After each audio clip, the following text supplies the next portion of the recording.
And we're here with Dominique D'Vita, who is the founder of Yes Tantra. Dominique, welcome to the Optimal Performance Podcast. Oh, thanks so much for having me here.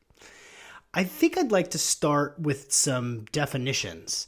I think that most of us know what Tantra is and have heard of it, but may not understand what it means actually, like how it is practiced, what the benefits are. So if you could give us, like, you're explaining it to a third grader, well, that'd be inappropriate. Or if you were explaining it to someone who has zero knowledge of it, how would you sort of lay out what Tantra is and what the benefits are? Now, Tantra is a tool, it's a Sanskrit word, and it means to weave or to loom, to bring things together. So you bring a lot of different techniques and practices together for transformation and just to live your best life. And within that, you build such a great relationship with yourself and you have such a high level of self mastery. It also spills over into your love relationships, because once you master your relationship with yourself, then your relationships with everyone around you flourish.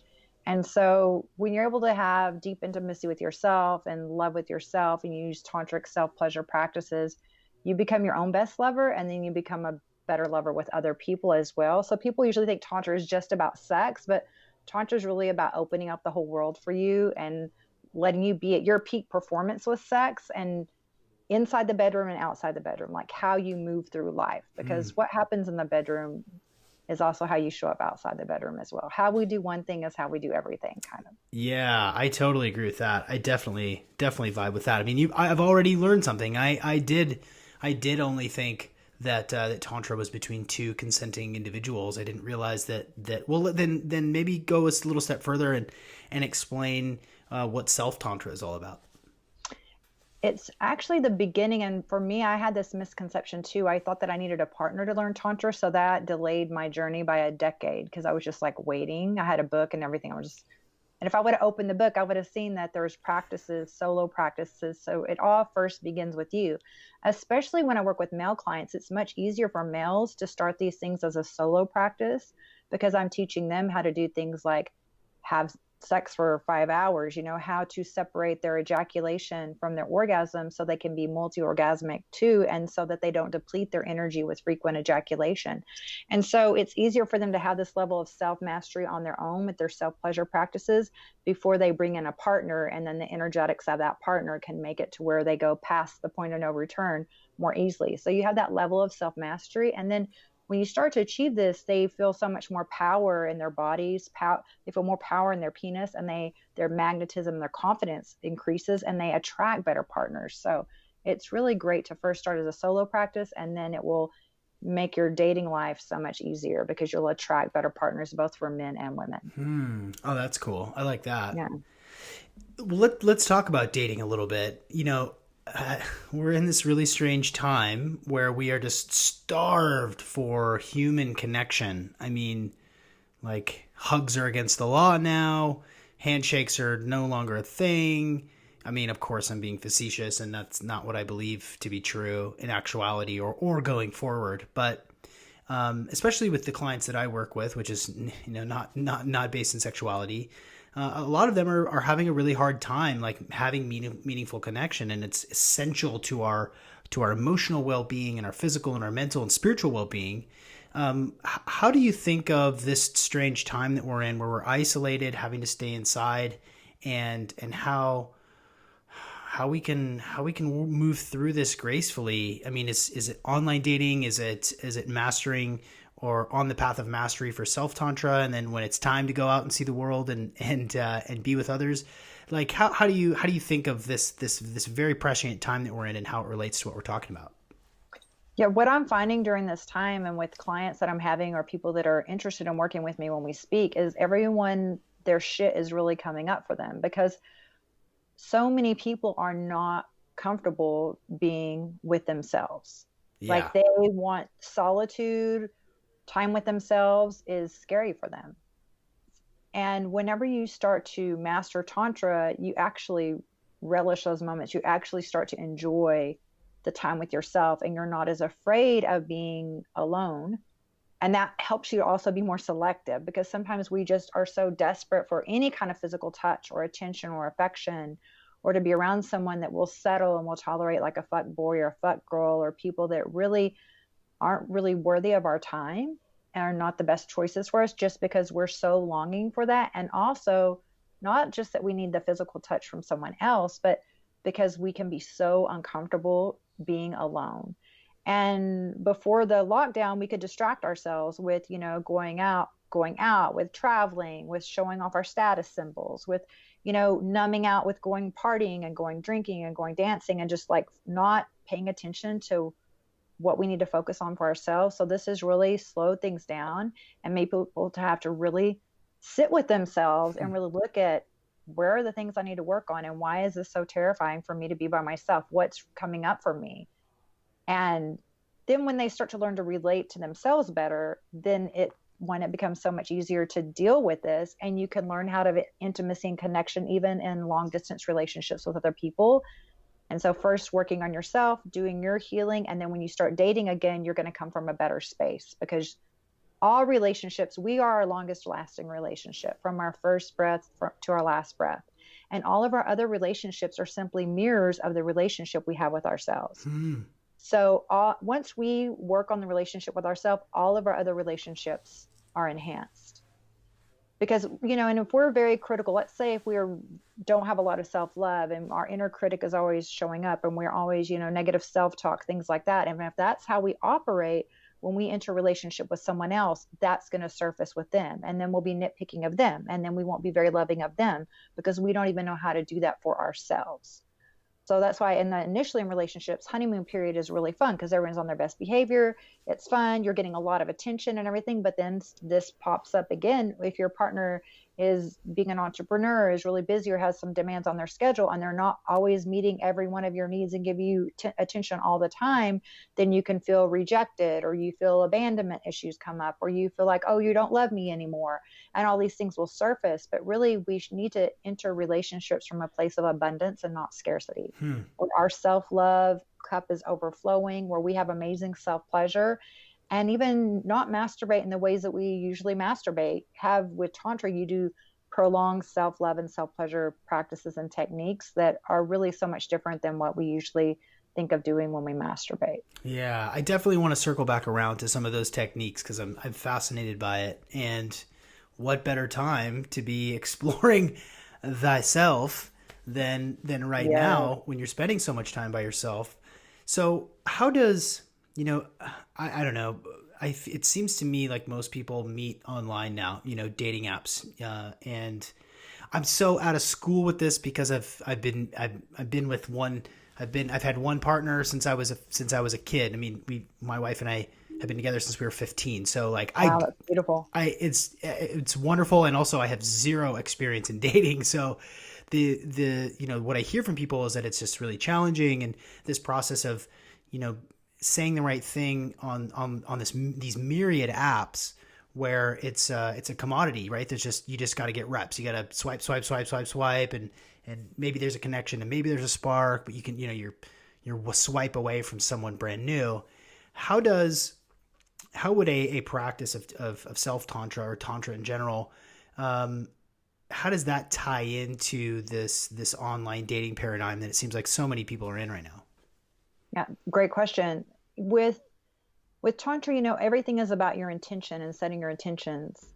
And so when you're using even an app and you use it with intentionality, you can have a different result. I've met amazing people that I've continued to be friends with through Tinder, but I had an intention and I used it as a tool. So I knew what my intentionality was when I used it.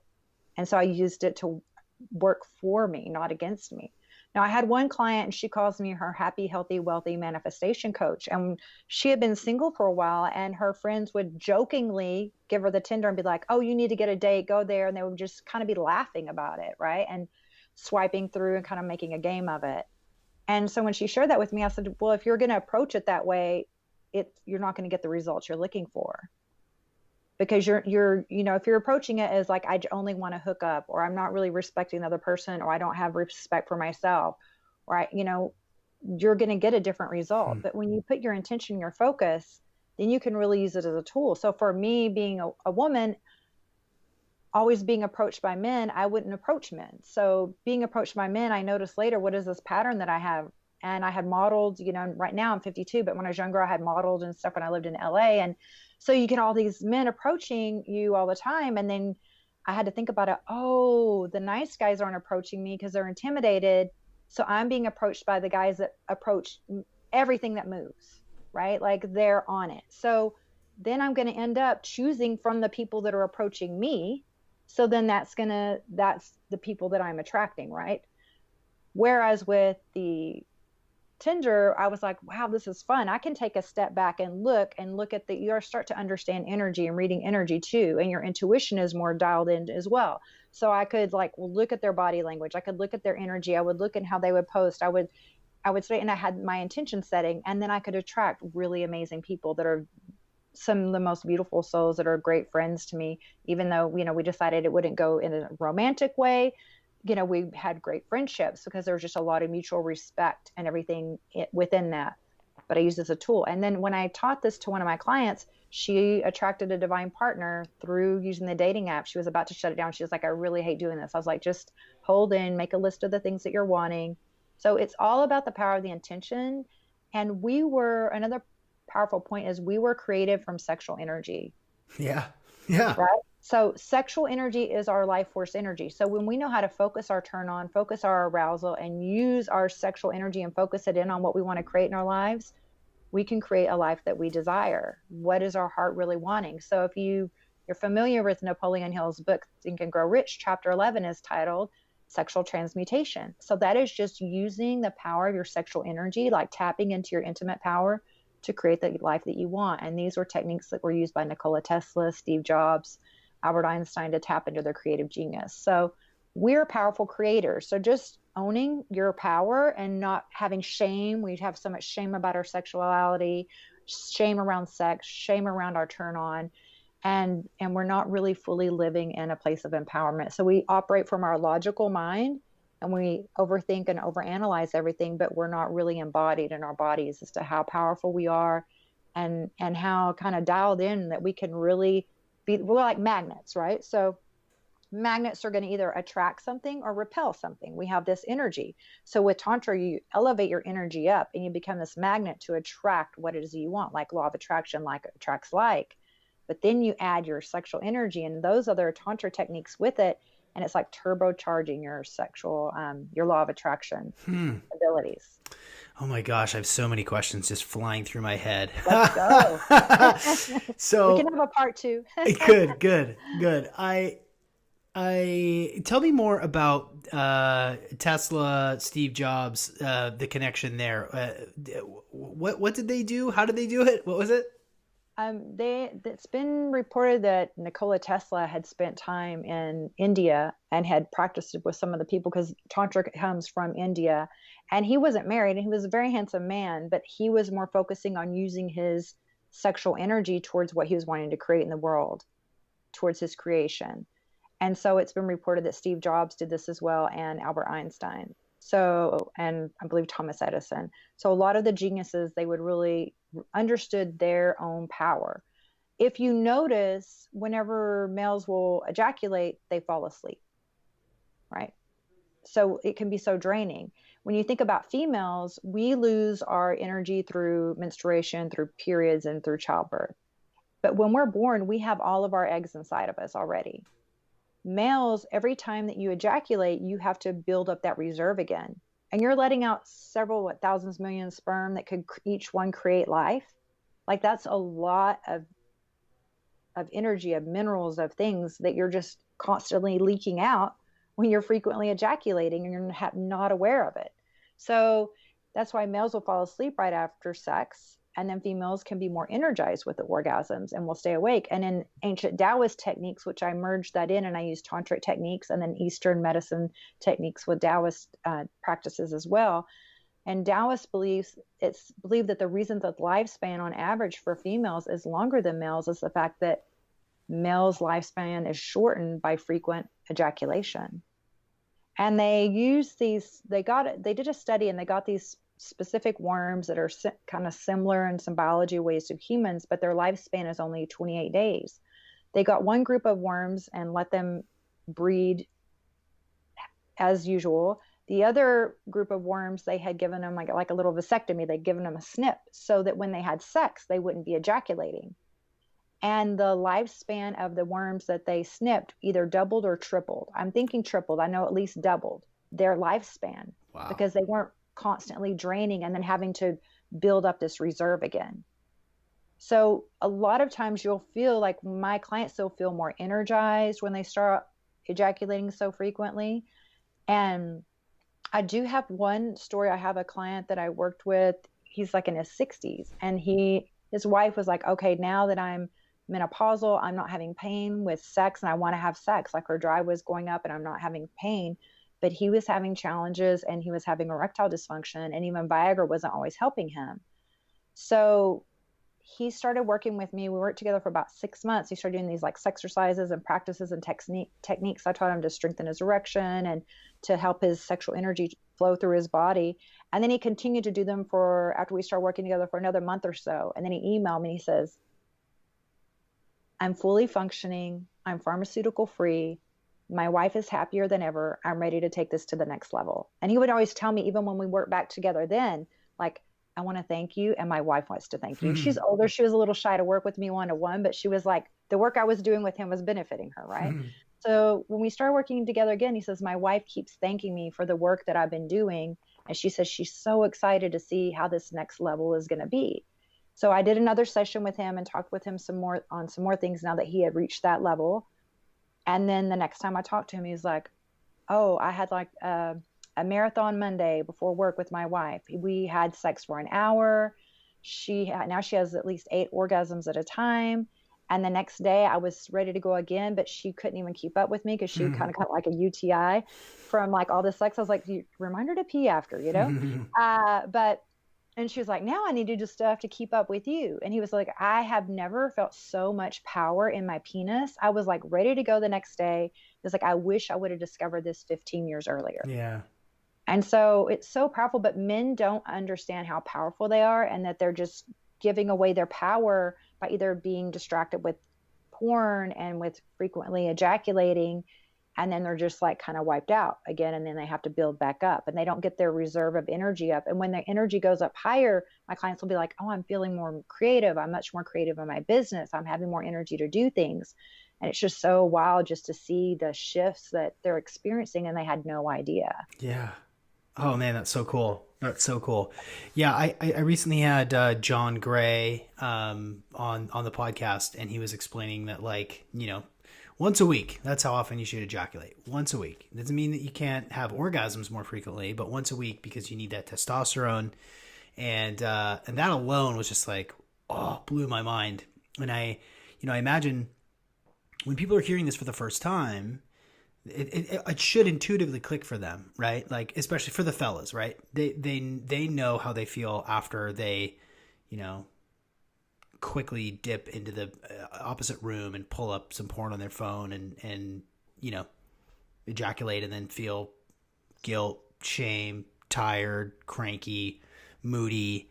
And it seems to me that a lot of this stuff is I think that we kind of know it intuitively. And okay, so I'm going to jump around a lot just because there's a lot of different areas and that I want to get to.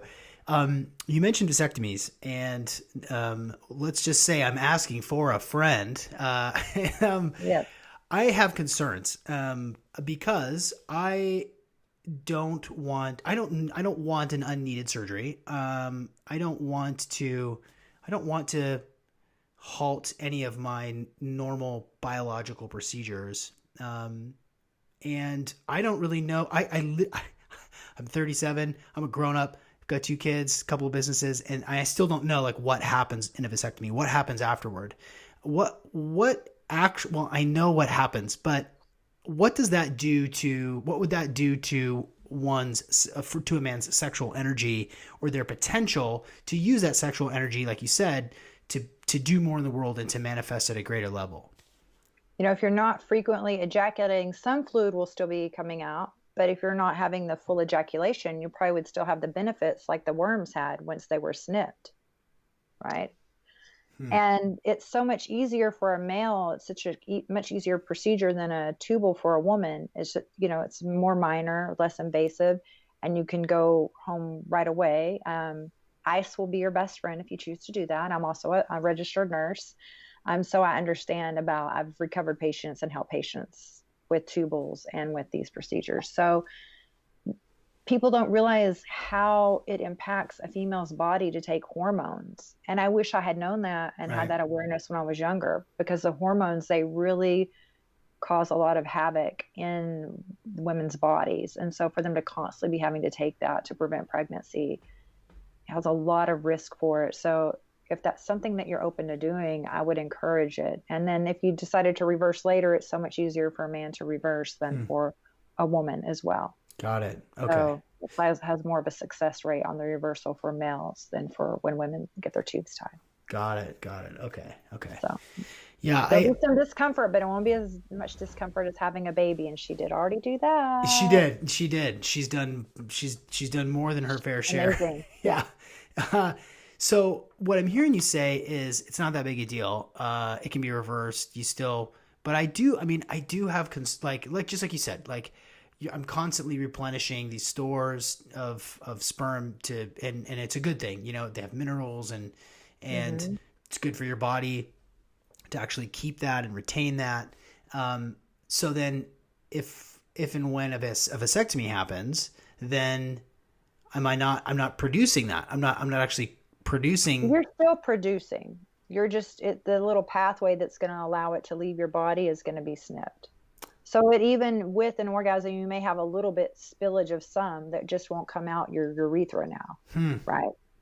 So you're still having the techniques where you learn, because what I also teach my clients is just not the ejaculation, it's the knowing how to bring your arousal and your orgasm to where males can have full body orgasms. Like some of my clients will be like, I can feel my orgasm from my big toe to the top of my head. Whereas most males now, whenever they have an ejaculation, it's just like a genital sneeze. It's just really quick and it's focused in the genitals, just like if a woman has a clitoral orgasm, it's just focused in the genital area and it's like a real quick burst and it's over. Whereas for a woman, if she has a deeper orgasm, that's more profound, and can feel so much more better. And women can have over 9 different types of orgasms. This is what I teach my clients, but males can also have full body orgasms too. So in addition to when your turn on, you're going to do 2 techniques where you're using your breath work and other Tantra tools so you can feel and allow that energy to expand and get your orgasms to be bigger, and you can feel them all through your body. And pleasure is medicine. It's very healing for the men as well as the women. Yeah, I think that we need to be reminded of that, especially guys, that it is medicine. It's part of who we are. I really liked what you said about, we came from sexual energy, and so, to honor that and to use that for our benefit to be better. I mean, the title of the podcast is Optimal Performance, and that includes your sexual energy and your sexual life too. One thing that I found that you do your work with for your clients, and that you talk about. I've really enjoyed your content, by the way. Thank you so much. Yeah, I snoop around. I snoop around for all my guests. I do research, but I don't do too much so that I can keep it accessible for people. So I know just enough to ask insightful questions, but not so much that that I've skipped ahead and pretend like I know everything. But one of the things that I saw that you talk about is the ego, and the shift that we're